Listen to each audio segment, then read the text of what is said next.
I stood in the gleaming office of Redstone Construction, Nevada's most profitable building company, watching owner Gerald Hoffman hand his 25-year-old son Lucas the keys to my corner office. After 16 grueling years transforming this failing family business from bankruptcy into a $50 million empire, I heard the words that shattered my world. Lucas is taking over operations. You'll handle administrative duties now. The next morning, Gerald grinned smugly, asking if I was ready to train his unqualified son. My response would destroy everything he held dear. The memories flooded back as I watched Lucas fumble with my office keys. It was March 23rd, 2008, when I first walked through those same doors.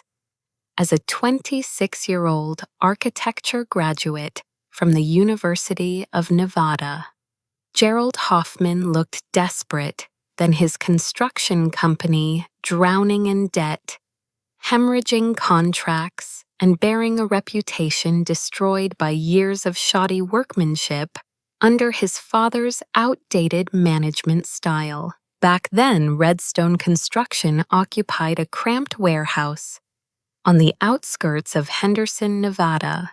Paint peeled from the walls, filing cabinets overflowed with disorganized paperwork, and the coffee pot had been broken for 3 months.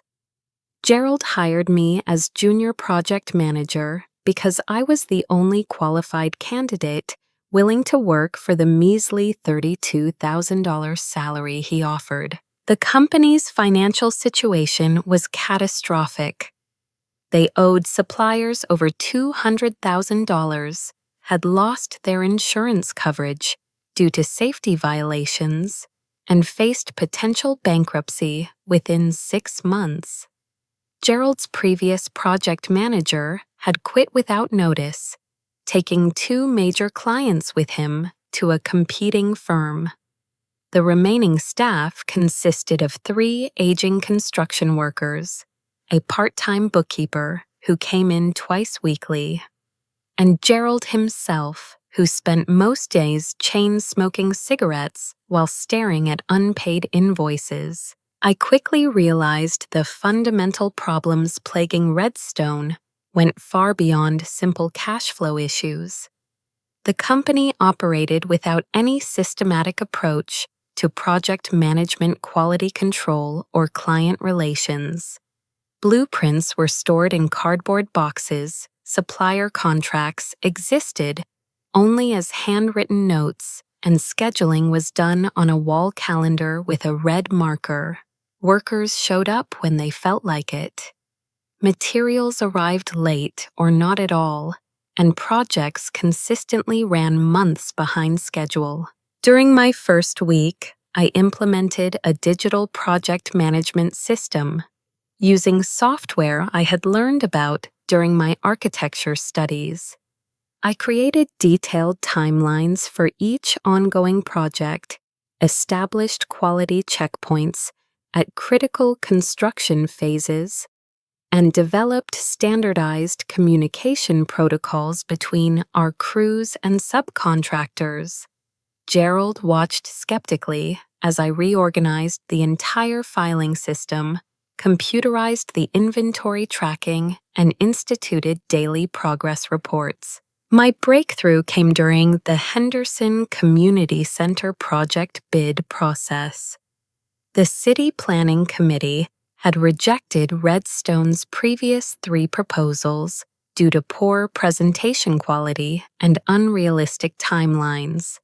I spent 2 weeks developing an innovative green building approach that incorporated sustainable materials and energy-efficient systems.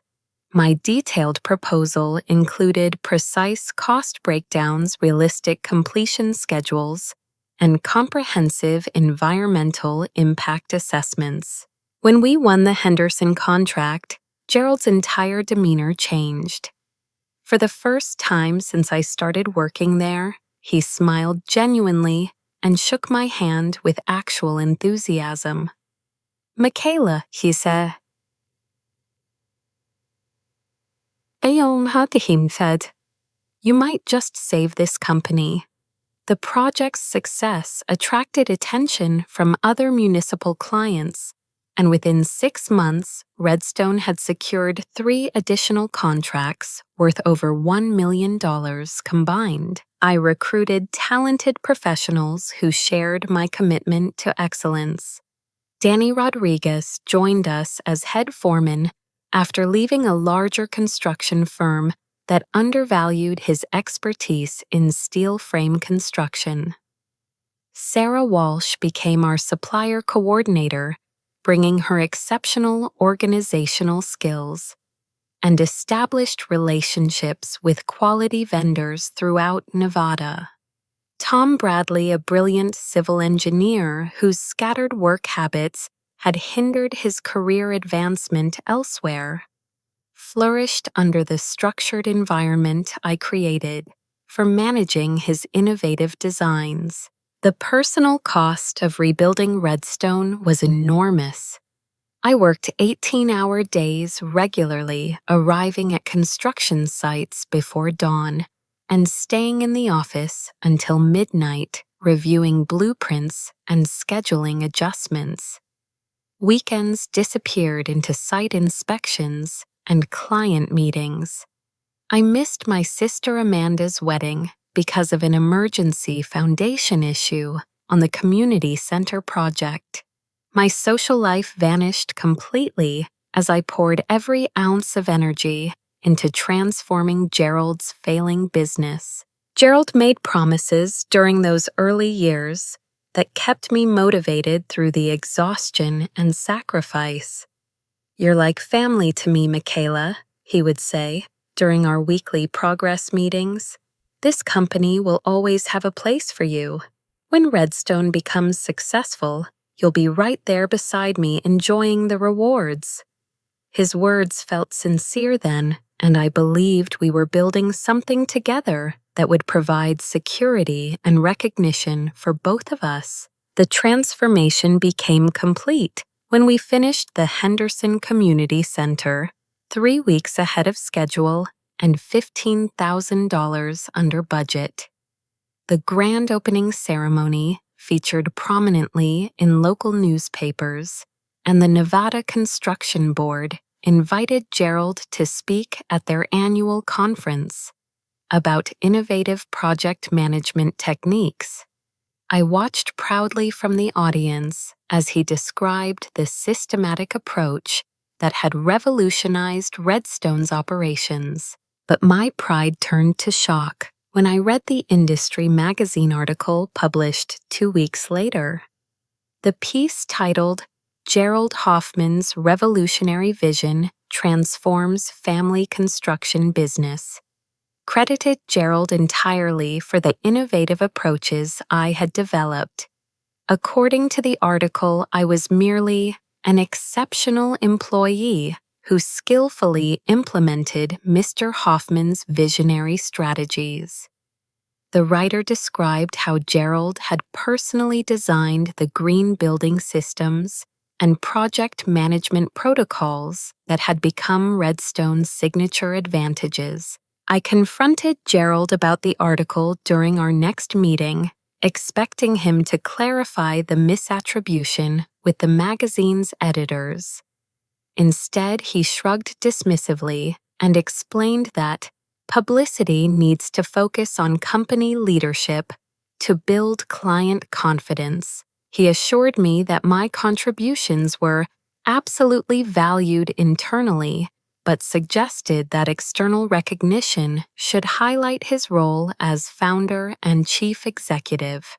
The magazine article would help attract bigger clients who wanted to work directly with company principals rather than middle management. That moment marked the beginning of a pattern that would define my relationship with Gerald. For the next 8 years, I continued developing innovative solutions, implementing efficiency improvements, and delivering exceptional results for Redstone's clients. Gerald continued taking public credit for my work, while privately acknowledging my indispensable contributions to the company's growing success. Between 2010 and 2015, Redstone Construction grew from a struggling local contractor into Nevada's premier commercial building company. The transformation didn't happen by accident or luck. Every milestone, every major contract, every industry award resulted from systematic innovations I developed and implemented while Gerald took credit for our achievements. My most significant contribution was developing proprietary scheduling software that revolutionized how we managed complex construction projects. Traditional project management relied on static timelines that couldn't adapt to the inevitable delays, weather disruptions, and supply chain complications inherent in large-scale construction. My software incorporated real-time data from suppliers, subcontractors, and weather services to automatically adjust schedules and resource allocation. The system reduced project delays by 70% and became our most valuable competitive advantage. I also established exclusive relationships with premium suppliers throughout the Southwest region. Instead of accepting whatever materials were available at the lowest cost, I negotiated long-term contracts that guaranteed quality delivery schedules and favorable pricing for bulk orders. These arrangements allowed us to promise clients specific completion dates with confidence and maintain consistent profit margins even during periods of industry-wide material shortages. Our reputation for completing projects under budget and ahead of schedule attracted clients from across Nevada and neighboring states. The Las Vegas airport expansion represented our breakthrough into major infrastructure projects. The $42 million contract required coordinating with federal aviation authorities, multiple engineering firms, and dozens of specialized subcontractors, while maintaining normal airport operations throughout the construction period. I spent 6 months developing detailed logistics plans that minimized disruption to passenger traffic and flight schedules. My approach involved constructing new terminal sections during overnight hours using specialized equipment that operated quietly enough to avoid disturbing nearby residential neighborhoods.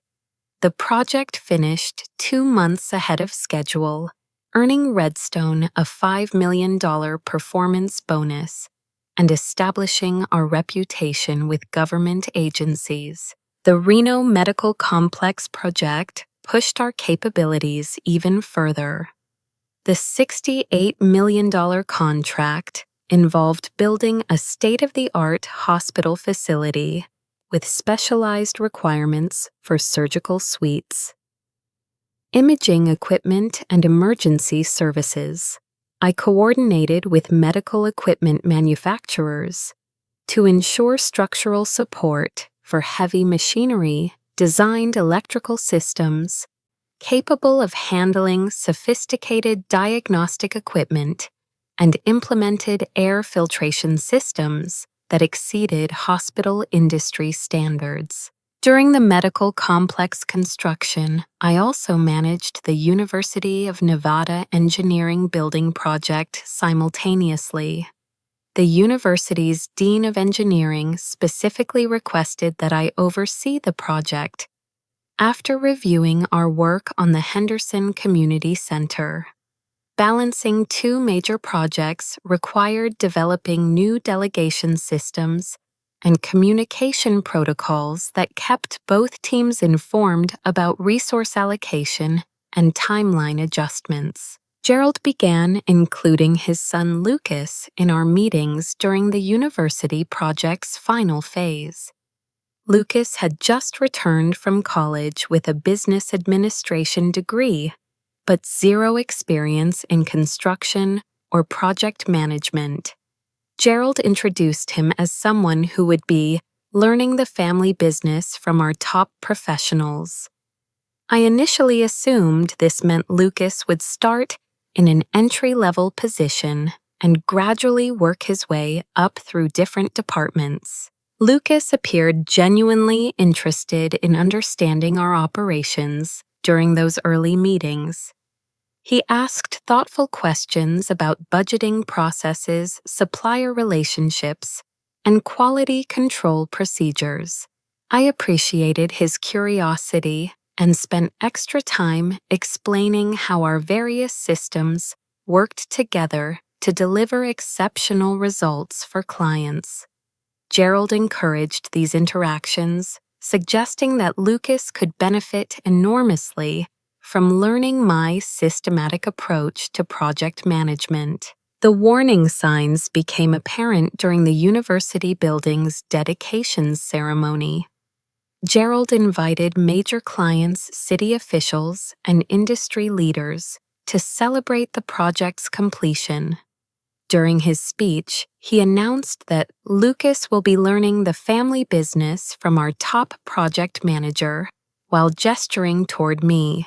The phrasing bothered me because it positioned me as Lucas's teacher rather than his equal in the company hierarchy. After the ceremony, several clients approached me privately to express concerns about Redstone's future leadership. They valued our relationship and worried about maintaining the same quality standards under new management. I reassured them that Gerald remained fully engaged in company operations and that any transition would be gradual and carefully managed.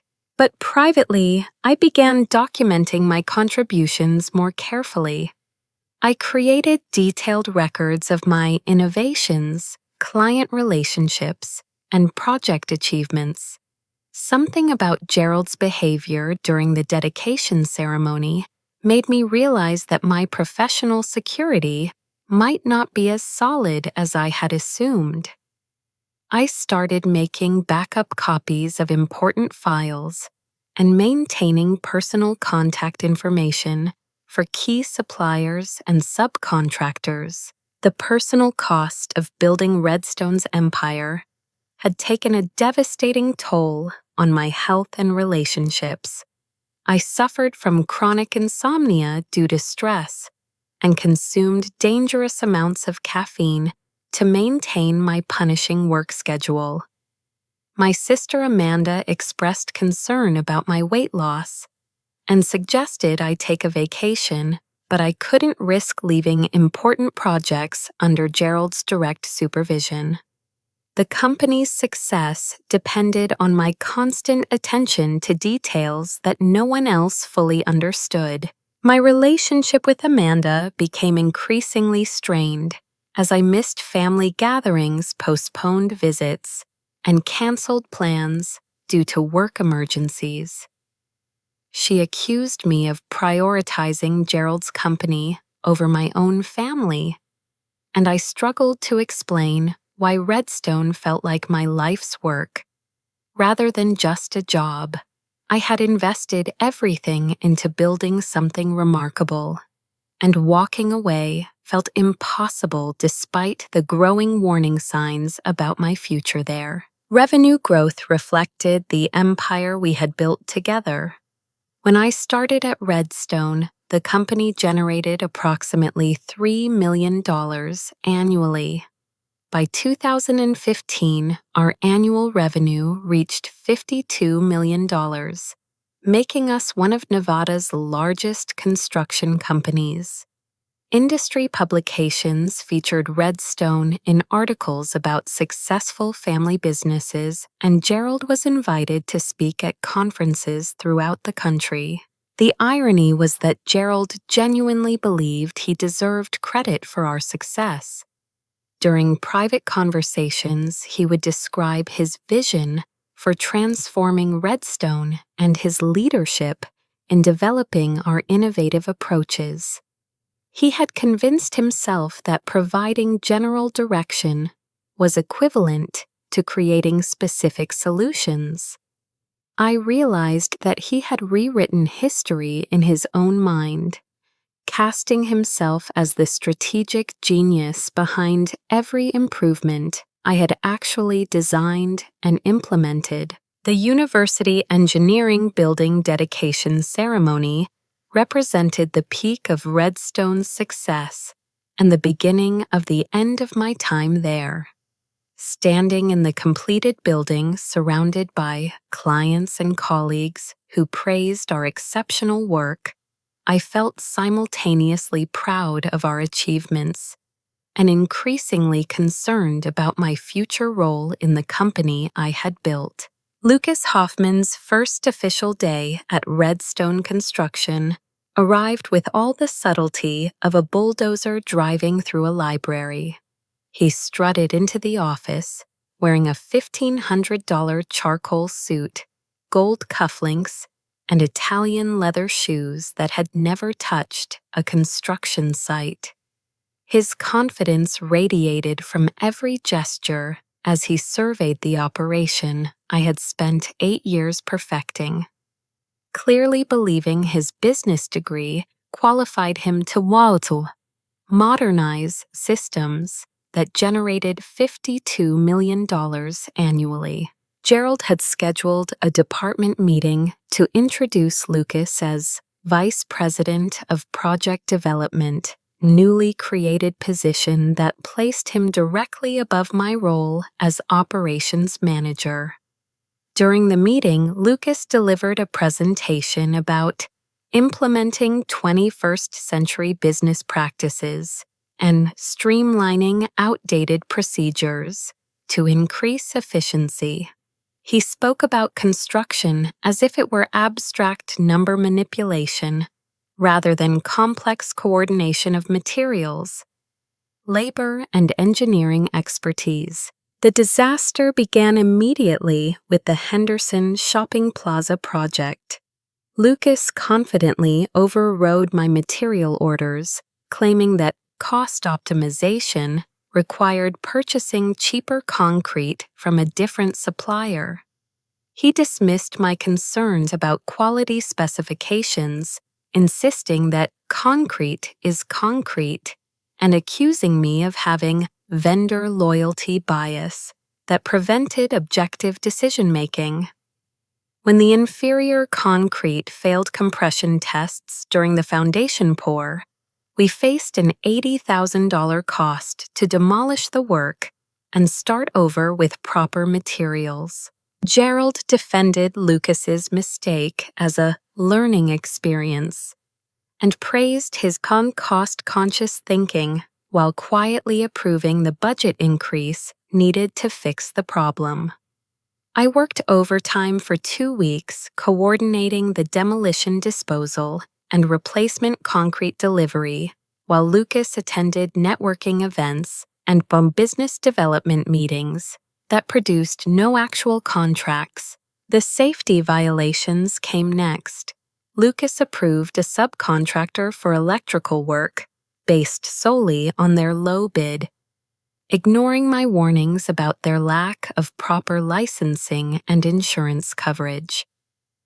When state inspectors discovered unlicensed electricians working on the municipal building project, Redstone faced $15,000 in fines and a 2-day work stoppage that cascaded through our entire project schedule. Our insurance premiums increased by 20% due to the safety violations. But Gerald blamed the overly strict regulatory environment rather than Lucas's poor judgment. Danny Rodriguez approached me privately after the electrical contractor incident, expressing frustration that crew safety was being compromised by inexperienced management decisions. Sarah Walsh shared similar concerns about vendor relationships, noting that Lucas's confrontational negotiation style was damaging partnerships I had cultivated over years of professional collaboration.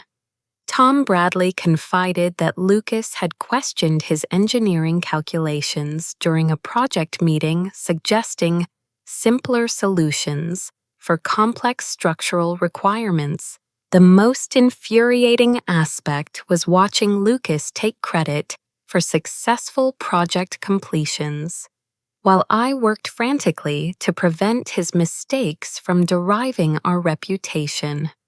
When the University of Nevada praised Redstone for exceptional craftsmanship on their engineering building, Lucas hosted a celebration lunch and delivered remarks about maintaining family tradition of excellence, as if he had contributed anything beyond nearly sabotaging the project with his concrete supplier change. Major clients began requesting specific assurance that I would personally oversee their projects. The Henderson City Planning Department made their continued partnership contingent on my direct involvement in their Civic Center project. The Las Vegas Airport Authority specified in their contract renewal that Michaela Chen must serve as primary project coordinator for all maintenance and expansion work. These client requirements should have demonstrated my irreplaceable value to Redstone's success, but Gerald interpreted them as evidence that I was hoarding relationships instead of sharing knowledge with Lucas. The breaking point arrived when I discovered Lucas had been systematically undermining my professional reputation with suppliers and subcontractors. During a routine meeting with our primary steel supplier, the representative mentioned concerns about performance issues that had supposedly plagued recent projects under my management. When I pressed for specifics, he revealed that Lucas had contacted him personally to explain that I was being gradually transitioned away from operational responsibilities due to quality control problems. I immediately called 2 other major suppliers and heard identical stories. Lucas had spent weeks telling our business partners that he was taking control because I had been making costly mistakes that the company could no longer tolerate. He described himself as the solution to problems that existed only in his fabricated narrative. The suppliers believed his lies because they assumed family members had inside knowledge about company personnel decisions. Confronting Gerald about Lucas's deceptive campaign produced nothing but defensive anger. Gerald accused me of being resistant to change and unwilling to accept generational transition in family businesses. He claimed that Lucas was simply building professional relationships and suggested that my reaction proved I was too emotionally invested in maintaining control over operations.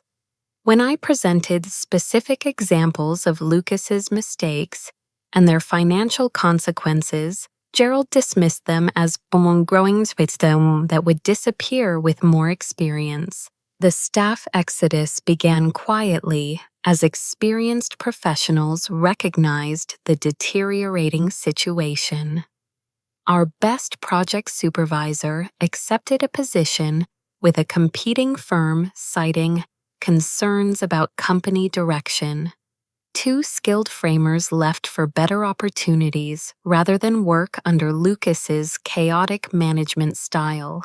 Sarah Walsh submitted her resignation after Lucas accused her of insubordination for questioning a material order that violated manufacturer specifications. Danny Rodriguez remained loyal to me personally, but expressed doubts about Redstone's future during private conversations.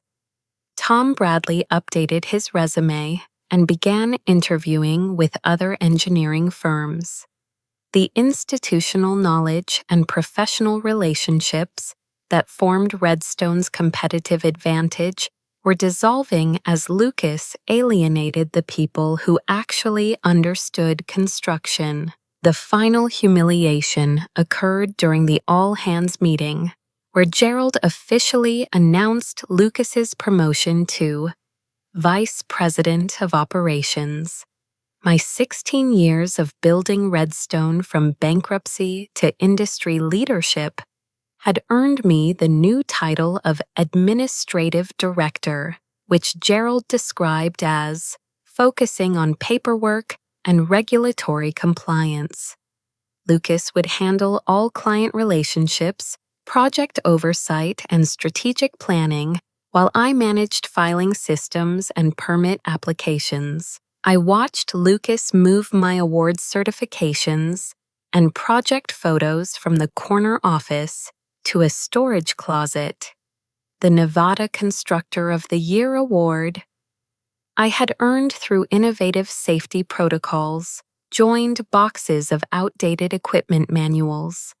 The client appreciation letters that praised my exceptional project management were filed away as if they represented ancient history rather than ongoing professional relationships. That evening, I sat in my car outside Redstone's offices and finally acknowledged the reality I had been denying for months. Gerald had never intended to treat me as a partner, despite his promises about being like family. Lucas's incompetence wasn't a temporary learning curve, but a permanent liability that would destroy everything I had built.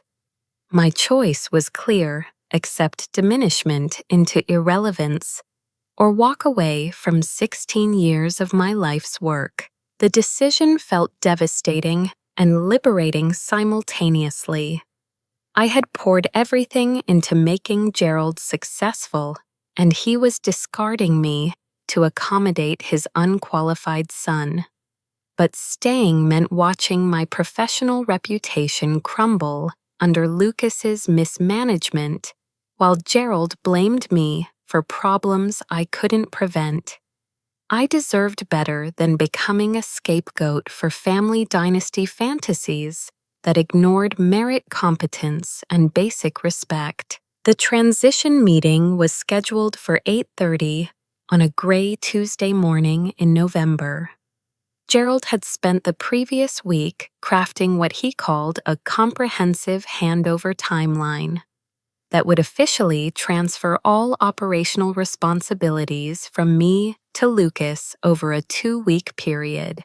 He seemed genuinely excited about the meeting, treating it like a celebration of family business succession, rather than the professional assassination it represented. I arrived at Redstone's offices 15 minutes early, as was my habit, but discovered that my access codes had been changed overnight. Standing outside the building, I had transformed from a failing warehouse into Nevada's premier construction headquarters. I had to knock on glass doors and wait for Gerald to let me inside. He offered no explanation for the security change, simply mentioning that Lucas wanted to update all access protocols as part of his new security initiatives.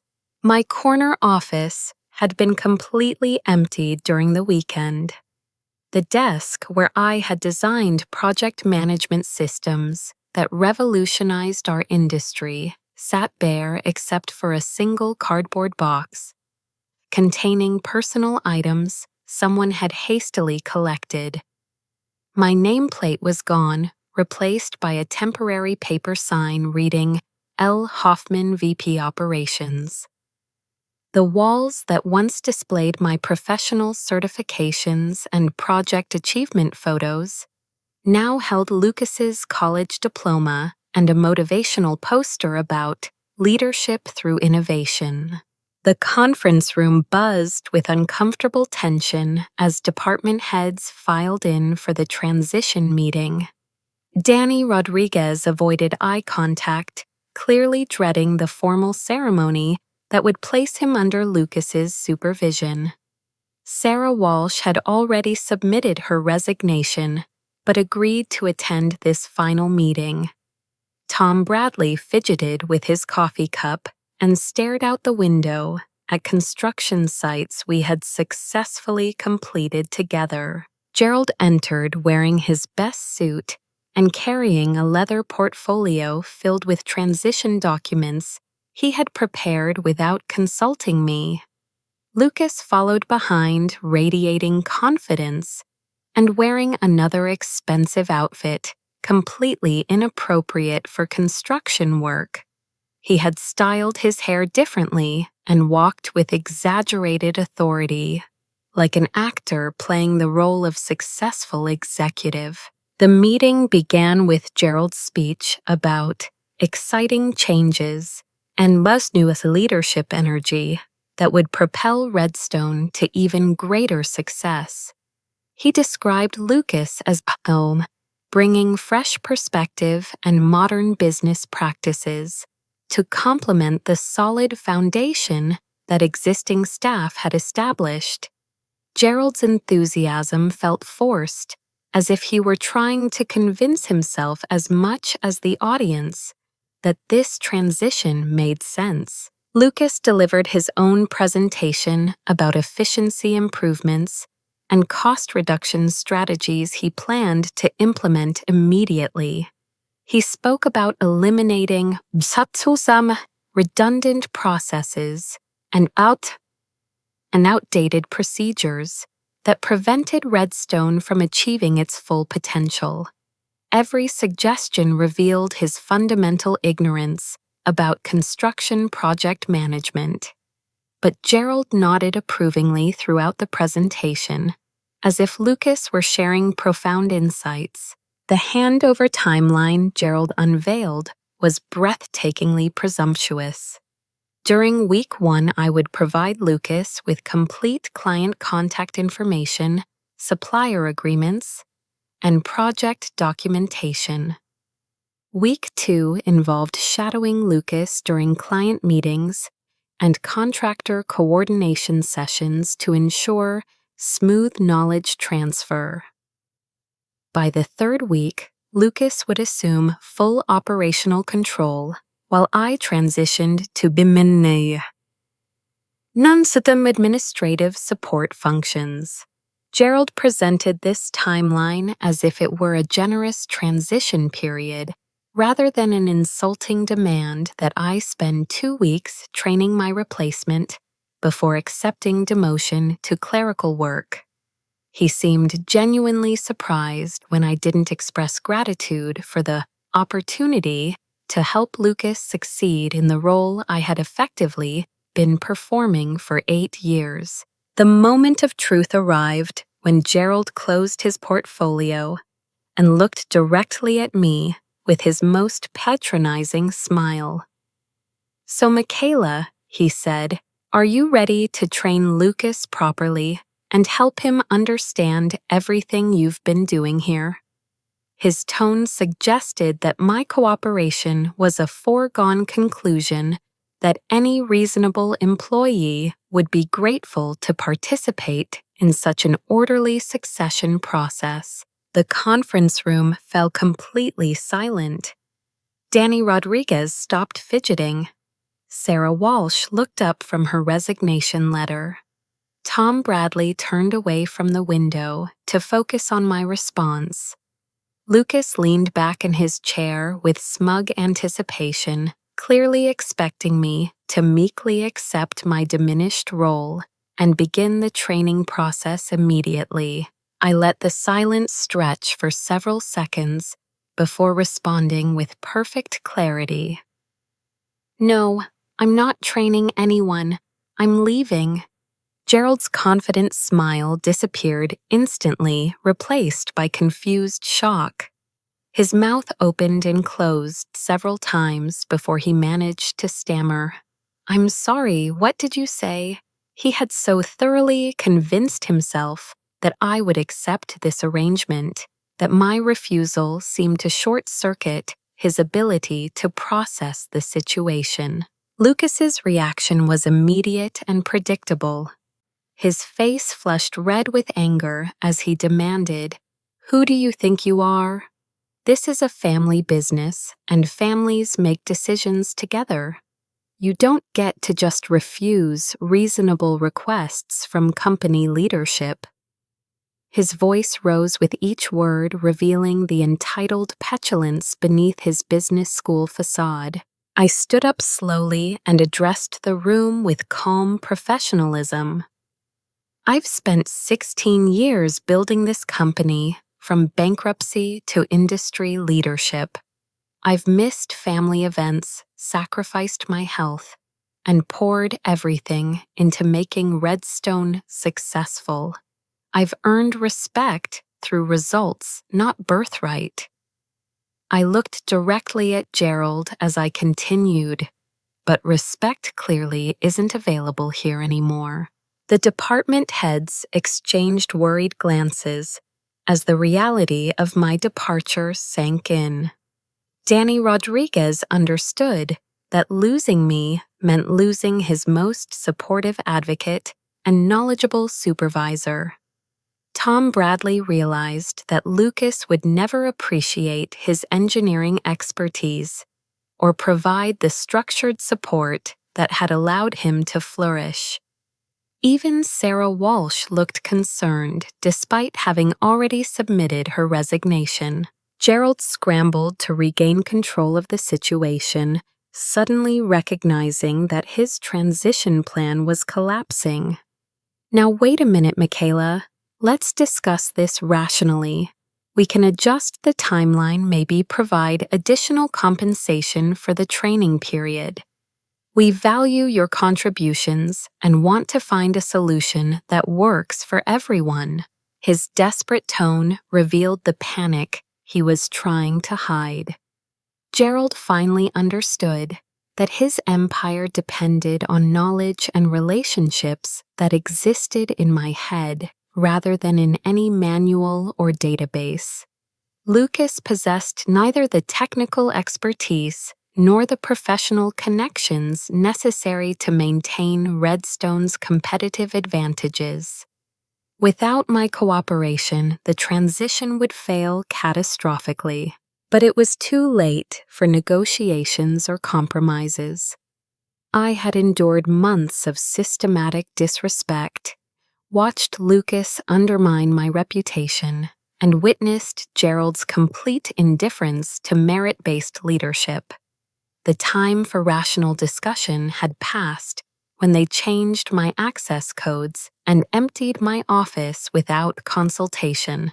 I cleaned out my desk methodically while the room remained silent.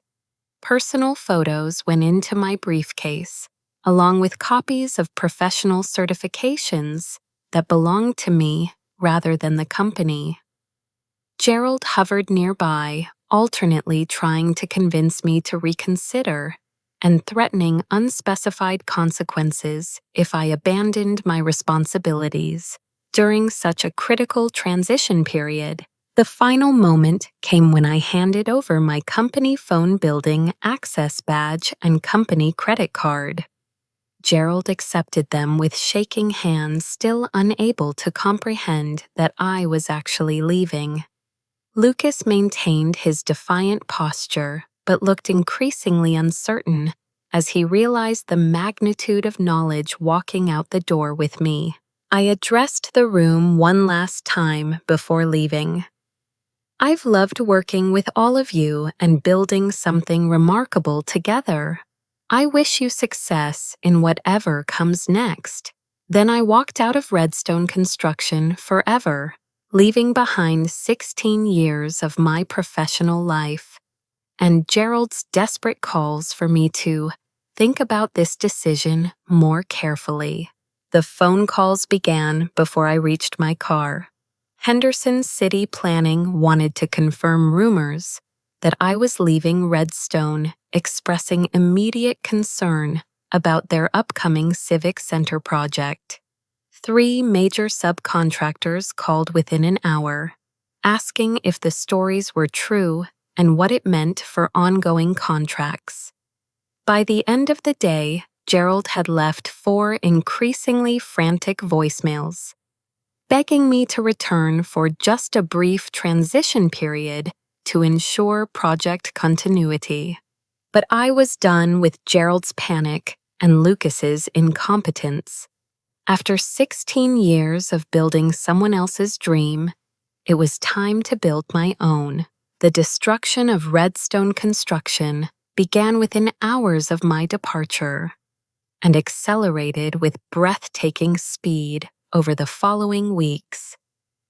Gerald's empire built on foundations I had carefully laid over 16 years collapsed like a house, constructed with inferior materials, when Lucas's incompetence met the unforgiving reality of commercial construction. The first disaster struck during Lucas's initial week of autonomous control. The Henderson Shopping Plaza project required a specialized concrete pour for the foundation using a precise mixture designed to support the building's unique load distribution. I had specified exact ratios, curing procedures, and timing requirements that accounted for Nevada's desert climate conditions. Lucas, determined to demonstrate cost-saving leadership, ordered a different concrete mixture from a cheaper supplier without understanding the engineering implications. The pour failed spectacularly. Within 72 hours, stress cracks appeared throughout the foundation as the substandard concrete shrank and weakened under the desert heat. Structural engineers condemned the entire foundation, requiring complete demolition and replacement at a cost of $230,000. The project fell 3 weeks behind schedule, triggering penalty clauses that cost Redstone an additional $50,000 in late fees. Sarah Walsh's resignation became effective during this crisis, leaving Lucas without anyone who understood our supplier relationships or quality control procedures. He attempted to manage vendor coordination personally, but lacked the technical knowledge to evaluate material specifications or negotiate contract modifications. Danny Rodriguez watched helplessly as Lucas approved subcontractors based solely on price quotes without considering their competency, safety records, or reliability. The safety violations multiplied as Lucas prioritized speed over proper procedures. On the municipal building project, he approved electrical work by unlicensed contractors who failed to follow code requirements. For commercial construction, state inspectors arrived for a routine inspection and discovered multiple violations that forced an immediate work stoppage. The fines totaled $28,000, but the real damage came from the investigation that flagged Redstone for increased regulatory scrutiny on all future projects.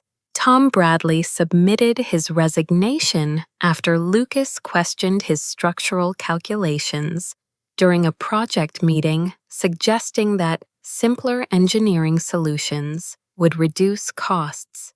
When Tom explained that structural integrity couldn't be compromised for minor savings, Lucas accused him of overcomplicating projects to justify his salary. Tom's departure eliminated our in-house engineering expertise, forcing Redstone to hire expensive external consultants for basic structural analysis. The client defections began with Henderson City Planning, which had invested millions in their civic center project. The planning director called Gerald personally to express concerns about Redstone's ability to deliver quality results without my oversight. When Gerald assured him that Lucas possessed equivalent expertise, the director requested documentation of Lucas's construction experience and professional certifications. The conversation ended with Henderson terminating their contract and awarding the $50 million project to a competing firm. Las Vegas Airport Authority followed within days, refusing to renew Redstone's maintenance and expansion contracts. Their facilities manager explained that airport operations required proven expertise and reliability that they no longer associated with Redstone's current leadership structure. The loss of these long-term contracts eliminated nearly $15 million in annual revenue and damaged our reputation with other government agencies. Private developers began canceling contracts as word spread about quality problems and project delays. 2 residential development firms transferred their multi-million-dollar projects to competitors, citing concerns about project management continuity. Industrial clients demanded meetings with Gerald to discuss transition planning, but ultimately decided to work with construction companies that offered more stable leadership structures. The staff exodus accelerated as skilled workers recognized the deteriorating situation. Our best project supervisors accepted positions with competing firms, rather than work under Lucas's chaotic management style. Experienced framers, electricians, and finishing specialists left for companies that offered competent leadership and job security. Within 6 weeks of my departure, Redstone had lost over 60% of its skilled workforce. Danny Rodriguez held out longer than most, trying to maintain quality standards despite Lucas's interference. But when Lucas blamed him personally for construction delays caused by the concrete foundation failure, Danny submitted his resignation and immediately joined a competing construction firm. His departure eliminated our most experienced field supervisor and damaged morale among remaining workers who respected his expertise. The financial crisis deepened as Lucas's mistakes compounded into catastrophic losses. Material cost overruns exceeded $400,000 in the first month as he repeatedly ordered incorrect supplies for ongoing projects. Late completion penalties accumulated rapidly, with clients demanding compensation for delays caused by incompetent project management. Insurance premiums increased by 40% due to safety violations and liability claims. Gerald's health deteriorated under the stress of watching his life's work collapse. He suffered chest pains during a particularly difficult client meeting and spent 2 days in the hospital for cardiac monitoring. His doctor recommended reducing stress and delegating responsibilities, but Gerald couldn't delegate anything to Lucas without risking further disasters. He began working 20-hour days trying to personally manage every aspect of operations. The industry reputation that I had spent years building evaporated within weeks. The Nevada Construction Board launched an investigation into Redstone's safety practices after receiving multiple violation reports. Trade publications published articles questioning what had happened to the company that had once been considered an industry leader. Competitors began actively recruiting former Redstone employees, offering signing bonuses to skilled workers who could bring knowledge about our previous successful methodologies. Lucas's response to the mounting crises revealed his fundamental unsuitability for leadership. Instead of acknowledging his mistakes and seeking help, he blamed everyone else for sabotaging his efforts to improve company efficiency. He accused Danny of deliberately undermining his authority, claimed that Sarah had poisoned supplier relationships, and suggested that former employees were spreading false rumors to damage Redstone's reputation. The breaking point came when Lucas called an emergency staff meeting to announce his theory that I had orchestrated a coordinated campaign to destroy the company out of spite for not being selected as his father's successor. He presented no evidence for this conspiracy theory, but demanded that remaining employees sign loyalty pledges, promising not to communicate with former Redstone personnel. The meeting ended with 3 more resignations and widespread recognition that Lucas had completely lost touch with reality. Gerald privately reached out to mutual acquaintances in the construction industry, desperately seeking advice about how to contact me. He wanted to explore whether I might consider returning to Redstone in some capacity that would stabilize the company's operations. But word of his inquiries reached me through professional networks, and I declined to engage in any discussions about returning to the disaster Lucas had created. The most devastating blow came when I learned that Gerald was secretly attempting to sell Redstone to avoid complete bankruptcy. Potential buyers toured the facilities, reviewed financial records, and interviewed remaining staff before declining to make offers. The company that had once generated $52 million annually was now worth less than its outstanding debts. No investor wanted to purchase a construction firm with a damaged reputation, depleted workforce, and inexperienced leadership. The empire I had built was crumbling exactly as I had predicted it would under Lucas's incompetent management. Gerald's dream of family dynasty had become a nightmare of professional humiliation and financial ruin. But instead of feeling vindicated by their failure, I was already focused on building something better with the knowledge and relationships I had accumulated over 16 years of excellence. Freedom from Gerald's toxic environment felt like emerging from a dark tunnel into brilliant sunshine. For the first time in 16 years, I woke up without dreading phone calls about Lucas's latest disaster or Gerald's desperate attempts to salvage his crumbling empire. Instead, I focused my energy on building something authentic, sustainable, and aligned with my values: Summit Construction Solutions. The decision to start my own company rather than join an existing firm came naturally.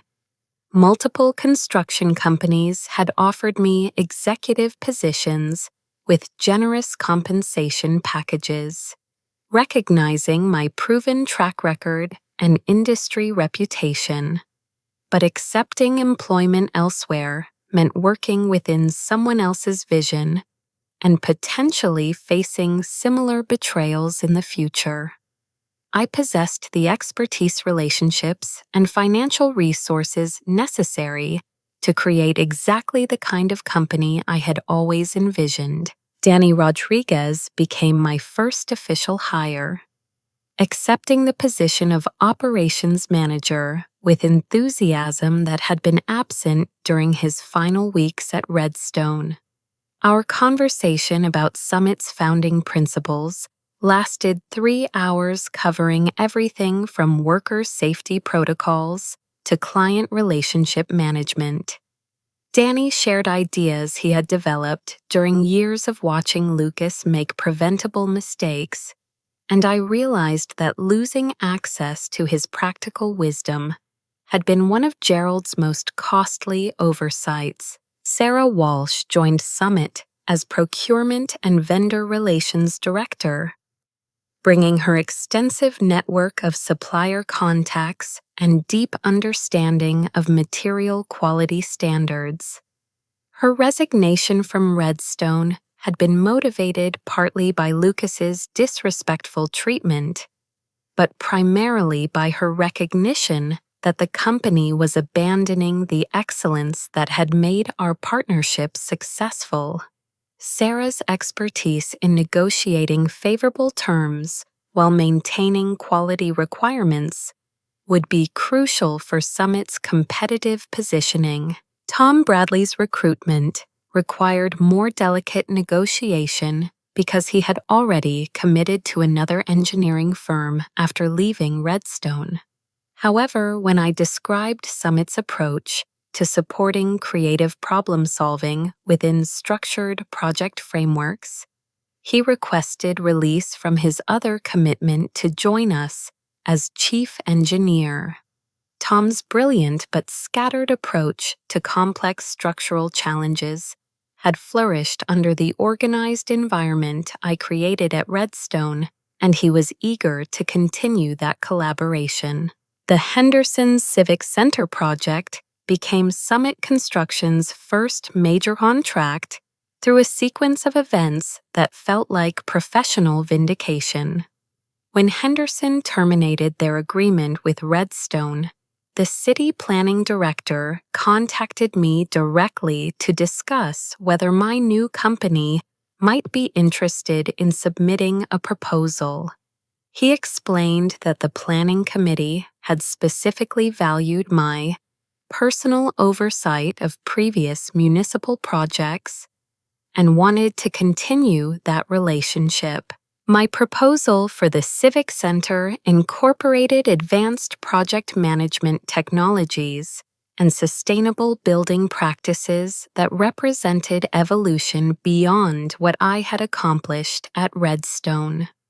Instead of simply replicating previous successes, Summit's approach integrated lessons learned from 16 years of construction experience with innovative solutions I had been developing independently. The planning committee unanimously approved our proposal, awarding Summit a $38 million contract for our inaugural project. 3 additional major contracts followed within 60 days, as word spread through professional networks about Summit's launch. The University of Nevada contacted us about expanding their engineering complex building on our successful previous collaboration. Las Vegas Airport Authority invited us to bid on terminal renovation projects, recognizing continuity with the expertise they had valued during Redstone's competent years. A private development firm offered us exclusive partnership opportunities for luxury residential projects throughout southern Nevada. The rapid contract acquisition validated my belief that Redstone's success had been built on relationships and expertise that belonged to me rather than the company name. Clients worked with Redstone because they trusted my project management capabilities, not because they felt loyalty to Gerald's family business. When I established Summit Construction, those professional relationships transferred naturally to my new company. Summit's operational headquarters reflected the efficient, employee-focused culture I had always wanted to create. Instead of Gerald's hierarchical management style, we implemented collaborative decision-making processes that valued input from experienced professionals at every level. Project meetings included framers, electricians, and finishing specialists whose practical knowledge often identified potential problems that escaped engineering analysis. Worker safety protocols exceeded industry standards, and profit-sharing agreements ensured that everyone benefited from our collective success. The personal transformation was equally significant. For the first time since college, I maintained reasonable working hours and prioritized my health and relationships. My sister Amanda noticed the change, immediately commenting that I seemed lighter and more present during family gatherings.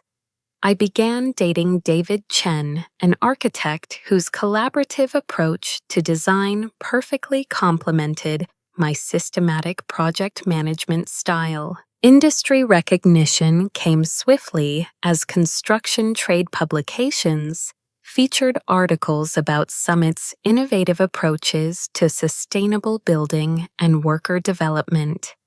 The Nevada Construction Board invited me to lead a committee developing new safety standards for commercial construction, acknowledging my expertise independent of any company affiliation. Professional conferences requested presentations about effective project management methodologies that could be adapted by other construction firms. The financial projections exceeded our most optimistic expectations. Summit Construction was positioned to generate over $25 million in revenue during our first full year of operations, with profit margins significantly higher than industry averages due to our efficient processes and premium pricing for exceptional quality. We had achieved in months what had taken years to accomplish at Redstone, demonstrating the power of competent leadership and employee empowerment. The irony was profound. Gerald's betrayal had actually liberated me to create something far superior to what we had built together at Redstone. Summit Construction embodied the values and practices I had always advocated but couldn't fully implement under his ownership. We treated employees as valued partners, maintained honest relationships with clients and suppliers, and prioritized long-term excellence over short-term profit maximization. Gerald's desperate attempts to contact me continued throughout Summit's rapid growth period. He left voicemails apologizing for misunderstandings and suggesting mutual business opportunities that could benefit both companies. His messages revealed increasing panic as Redstone's situation deteriorated, but I felt no obligation to rescue him from consequences of his own poor judgment. Gerald had made his choice when he prioritized family loyalty over professional competence. The ultimate validation came when a major development corporation offered to acquire Summit Construction for $45 million after only 8 months of operations. The offer represented more than Redstone's peak valuation and demonstrated that I had not only recovered from Gerald's betrayal, but exceeded everything he had taken from me. The acquisition would provide financial security while allowing me to continue leading Summit's operations under new ownership that valued my expertise. Standing in Summit's headquarters, surrounded by team members who respected my leadership and appreciated our collaborative culture, I realized that losing Redstone had been the best thing that ever happened to my career. Gerald's empire had constrained my potential within the limitations of his vision. Summit Construction represented my own vision, unlimited by family politics or personal insecurities that had nothing to do with construction excellence. The final chapter of Gerald Hoffman's construction empire wrote itself with the brutal efficiency of market forces punishing incompetence. 6 months after my departure, Redstone Construction filed for Chapter 11. bankruptcy protection, listing debts exceeding $8 million, and assets valued at less than half that amount. Gerald's family home, which he had used as collateral for company loans, entered foreclosure proceedings. The warehouse that had housed Nevada's once premier construction company was liquidated to pay creditors who would receive approximately 30 cents on each dollar owed. Lucas Hoffman's professional humiliation became complete when he accepted an entry-level position at Morrison Construction, one of our former competitors. His job title of Junior Project Coordinator involved making coffee filing paperwork and observing experienced professionals perform the work he had claimed to master at Redstone.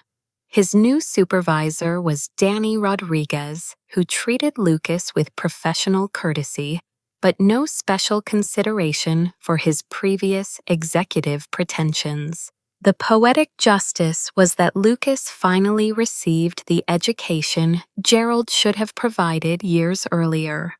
Working under competent supervision, Lucas gradually learned that successful construction required systematic knowledge, careful attention to detail, and respect for experienced professionals. His business school arrogance evaporated as he discovered the enormous gap between theoretical management concepts and practical project coordination. Danny later told me that Lucas had become a reasonably competent assistant after accepting that he knew nothing about construction. I chose not to acquire Redstone's assets despite having both the financial capability and legal opportunity to do so.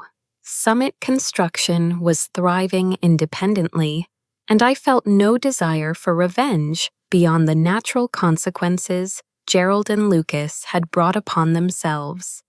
My focus remained on building excellence rather than destroying competitors, even those who had treated me poorly. The market had already delivered appropriate punishment for their incompetence. Summit Construction's growth trajectory continued exceeding projections, as our reputation for quality and reliability spread throughout the Southwest construction industry. The University of Nevada Engineering Complex expansion became a showcase for innovative, sustainable building practices that reduced energy consumption by 40%, while providing superior learning environments. The Henderson Civic Center project finished 2 months ahead of schedule, earning Summit a $2 million performance bonus and establishing our credentials for future municipal contracts. Our company culture attracted exceptional talent from throughout the construction industry. Experienced professionals joined Summit specifically because they wanted to work in an environment that valued expertise, encouraged innovation, and treated employees as respected partners, rather than interchangeable resources. We implemented profit-sharing programs, continuing education support, and advancement opportunities based on merit rather than family connections. The Nevada Construction Board appointed me chairman of their new Sustainable Building Standards Committee, recognizing Summit's leadership in developing environmentally responsible construction practices. This position allowed me to influence industry-wide improvements while showcasing our expertise to potential clients throughout the region. Trade publications featured Summit Construction in cover stories about the future of commercial building, citing our integration of advanced technology with traditional craftsmanship. My personal life flourished alongside professional success. David and I moved in together after 8 months of dating, combining his architectural creativity with my project management precision to renovate a mid-century modern home in Henderson. Amanda and I resumed our close relationship as I finally had time and energy for family activities I had missed during my years building Gerald's empire. My health improved dramatically once chronic stress was replaced by purposeful challenge and collaborative teamwork. The final encounter between Gerald and me occurred at the Nevada Construction Industry Conference, where I was scheduled to deliver the keynote address about innovative project management. Gerald approached me during the reception looking older and more tired than I remembered. His expensive suits had been replaced by off-the-rack clothing, and his confident demeanor had vanished entirely. "Michaela," he said quietly, "I need to apologize. I made terrible mistakes, and I understand why you left." His voice carried genuine remorse that I had never heard during our 16 years working together. Lucas wasn't ready for leadership, and I should have listened to your concerns. I destroyed everything we built together because I wanted to believe my son could do what you were already doing perfectly. His apology felt sincere, but it came far too late to change anything meaningful. "I appreciate your acknowledgement, Gerald," I replied, "but the important lesson is that competence and character matter more than family loyalty in business." Lucas needed years of training under qualified supervision, not immediate promotion to executive leadership. Gerald nodded sadly and admitted that Lucas was finally learning what he should have known before taking any management responsibility. He expressed pride in Lucas's progress at Morrison Construction, noting that humility and hard work were teaching him valuable lessons about the construction industry.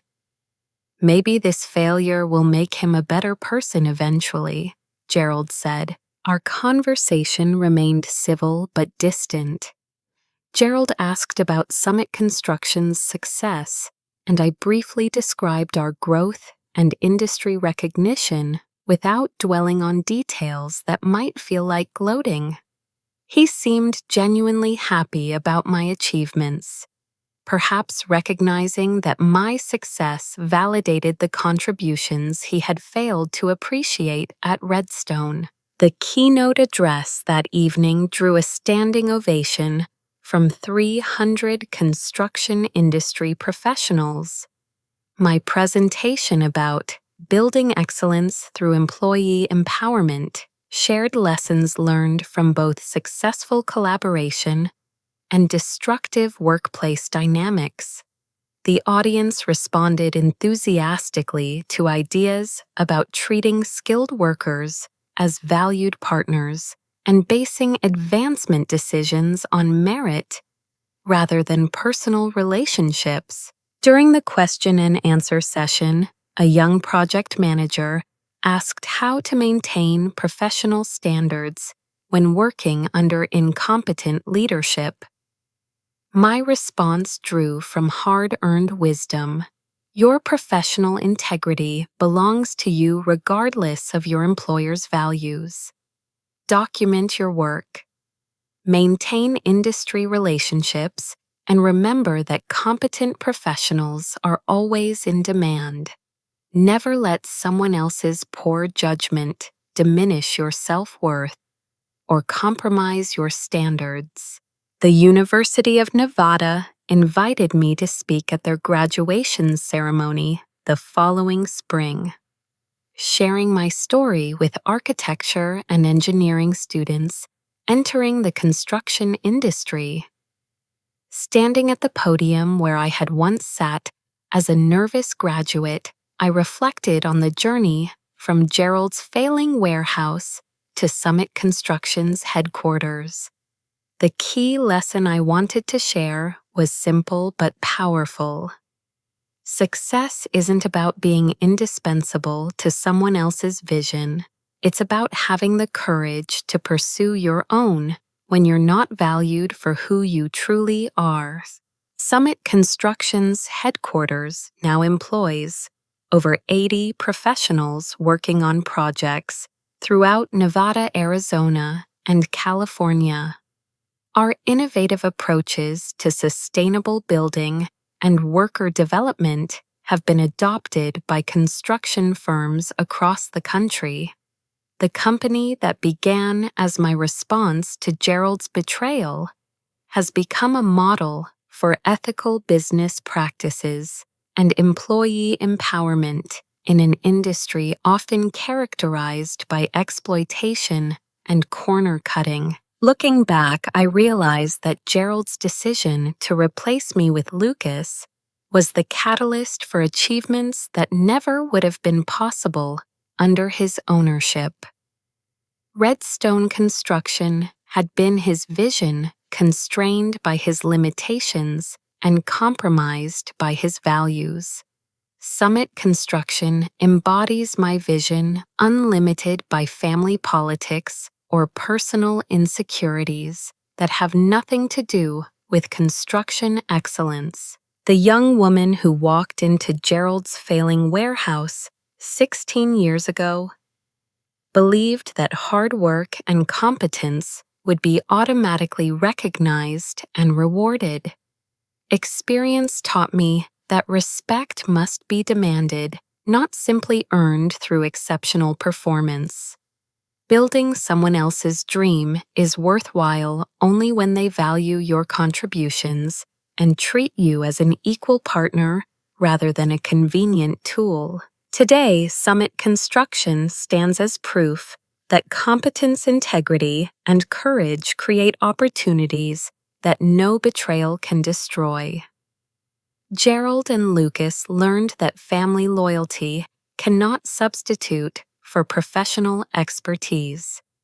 I learned that my value exists independent of any employer's recognition, and that sometimes the greatest gift someone can give you is forcing you to realize your own worth.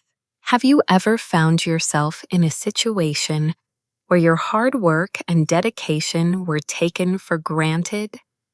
How did you find the courage to stand up for your own value? I'd love to hear your stories in the comments below.